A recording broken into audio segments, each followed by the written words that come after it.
Baradong mga drainage ang karaniwang dahilan na nakikita ng Metropolitan Manila Development Authority o MMDA ng mga pagbaha sa Kalakhang, Maynila.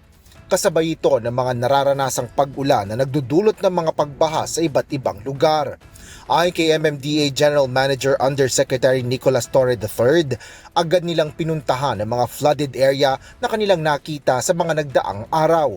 Ngunit nadiskubre nila na kailangan lang ng mga ito na linisin ang mga water inlet at agad nang humupa ang mga pagbaha. Bagaman may ilang flooded areas aniya na sadyang may problema sa infrastruktura, gaya anya ng alulod ng isang highway na dumediretso sa kalsada at hindi sa kanal.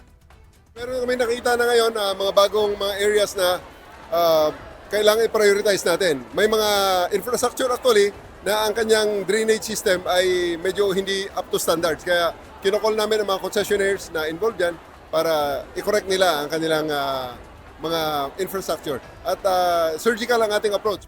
Paliwanag pa ni Torre, hindi tumitigil ang MMDA sa paghahanda at pagpapatupad ng mga adjustment hanggat may nakikita silang mga lugar na dapat pang pagbutihin.